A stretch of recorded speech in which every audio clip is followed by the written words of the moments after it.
Hoy la corrupción mata. Ahí está el caso del socavón, donde perdieron la vida un padre y un hijo. El caso de Javier Duarte, que administraba agua destilada a niños con cáncer para robarse el dinero. He recorrido todo el país y los reclamos son siempre los mismos.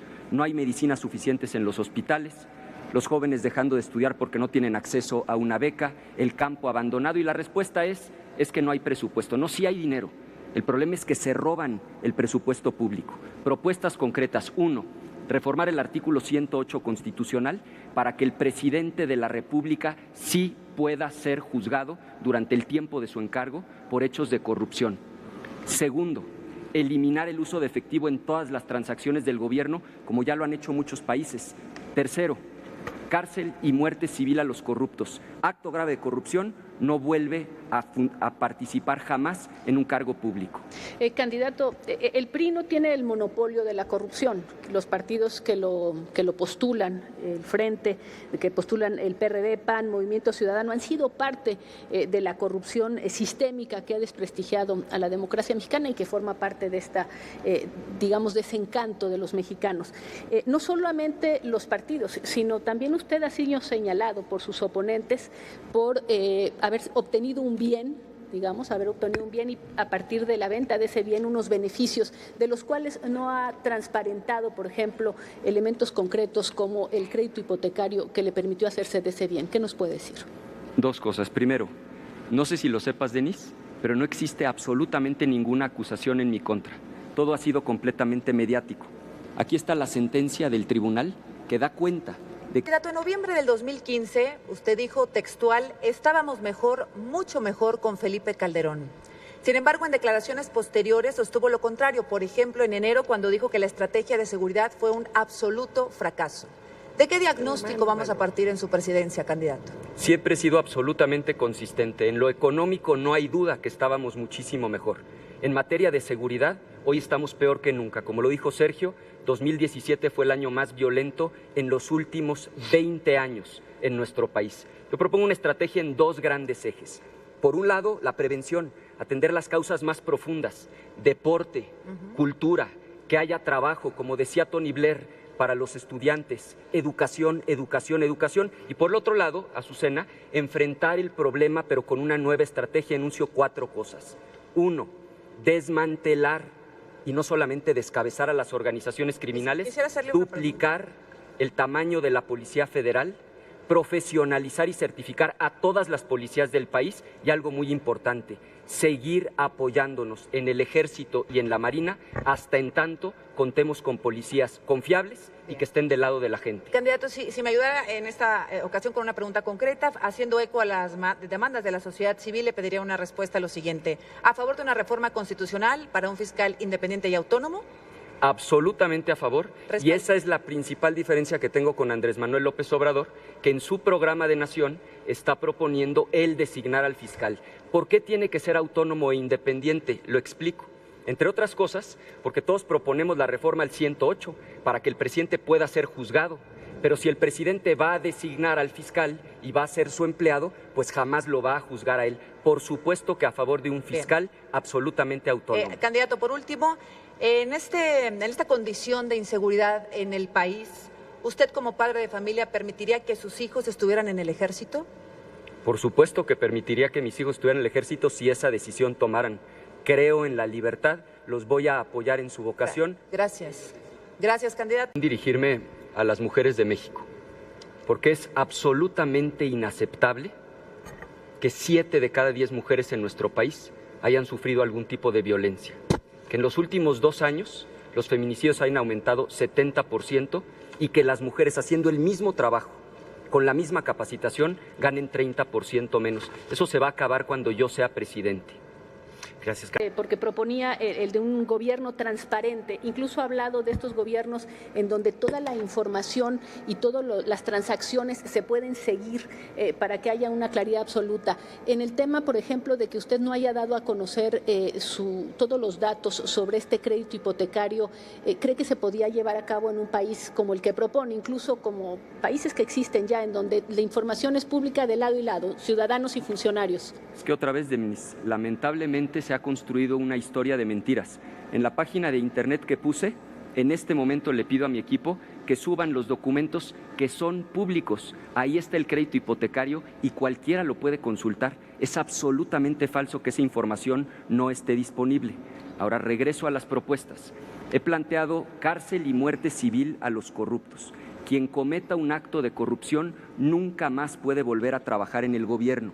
Eliminar el fuero, apenas se eliminó en la Cámara de Diputados, tiene que pasar por el Senado y por las legislaturas de los estados, y fundamental, una Fiscalía General y una Fiscalía Anticorrupción absolutamente autónomas e independientes, para que puedan también juzgar, perseguir al propio presidente de la República, que la regla general deje de ser que el político corrupto se sale con la suya y la nueva regla sea el que la hace, la paga. ¿Por qué no se han puesto de acuerdo sobre la Fiscalía?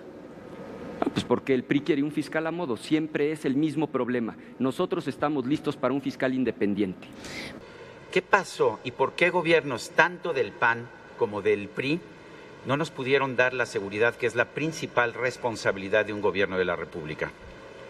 Gracias, Sergio. Está clarísimo, por un error de estrategia, porque no se ha entendido que lo que hay que hacer es desmantelar y no descabezar a las organizaciones criminales, y lo explico con un ejemplo.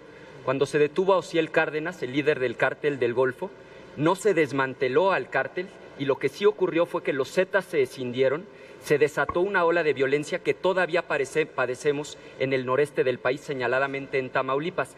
¿Qué diferencia cuando a principios de enero en Italia, después de un ejercicio de inteligencia, en un solo día detienen a 169 personas, incluidos 3 alcaldes coludidos, les incautan el equivalente a 1.100 millones de pesos sin disparar una sola bala? Esa es la diferencia en el cambio de estrategia, inteligencia previa para desmantelar y no solo estar deteniendo a las cabezas del crimen organizado. Eso es fundamental, y con ese cambio de estrategia vamos a recuperar la paz.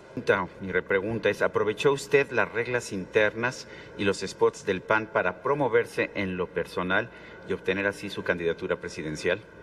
Siempre he sido respetuoso de la ley, Sergio. La ley permite a los dirigentes de los partidos aparecer en los tiempos oficiales que les están asignados, y de hecho no hubo excepción. Todos los dirigentes de los partidos utilizaron esos tiempos oficiales. Lo hice siempre en apego a la ley. ¿Está de acuerdo con el sistema de spots de radio y televisión que tenemos? No, creo que hay una sobreespotización. Creo que la gente está harta, cansada de ver tantos anuncios. He hecho una propuesta concreta. Compactemos esos espacios para que haya más debates como este, que no haya solo 3 durante la campaña, hagamos 5, 7, 1 por semana, de tal manera que la gente puede identificar con claridad qué piensa, qué sostiene y qué representa cada candidatura.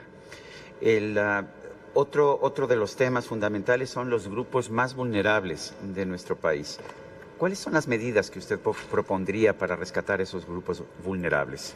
Bueno, en 48 segundos es imposible contestar esa pregunta, pero diría, empezar por reconocer la deuda histórica que tenemos con los pueblos indígenas, los pueblos originarios que fueron los primeros y hoy en muchas cosas son los últimos, con los millones de migrantes que tienen que salir del país porque aquí no encuentran oportunidades, con los excluidos porque padecen alguna discapacidad, con las niñas y niños que se van a dormir con hambre, porque un país, Sergio, mide su desarrollo en función del trato que le da a aquellos que tienen mayor desventaja. Hagamos un país incluyente en el que podamos caminar todos juntos. Primer paso, reconocer que tenemos una deuda histórica y condenar cualquier tipo de discriminación en nuestro país. Gracias. El mecanismo concreto para que se cumplan sus promesas de campaña y para que se les sancione en caso de que la nación se lo demandara y usted no lo hiciere. Con muchísimo gusto, Sergio. Primero, prensa libre. Segundo, sociedad civil fuerte, lo contrario de lo que ha dicho López Obrador. Tercero, vamos a ser el primer gobierno de coalición en la historia de nuestro país, donde el presidente verdaderamente rinde cuentas frente al Congreso, donde el Congreso aprueba la integración del gabinete y cuarto y muy importante, yo sí estoy abierto a la revocación de mandato siempre y cuando esté legislada. Cuidado con las... Muy buenas noches. Esta no es una elección más. Está en juego el futuro de toda una generación. Con muchísimo respeto a las demás candidaturas, pero con una fuerte dosis de realismo, nuestra coalición es la única que le puede ganar a López Obrador. Y esta no es una contienda entre dos personas, es una contienda entre dos visiones de país. Te invito a que lo hagamos juntos, los jóvenes con su potencia, los adultos con su experiencia, los niños con su alegría. En este proyecto cabemos todos. Construyamos juntos la casa común, el México en el que todos cabemos, con un piso de bienestar, para que detenga la caída de los débiles, un techo de legalidad que evite la fuga de los poderosos y 4 paredes de cohesión social que nos permitan vivir en armonía y con felicidad.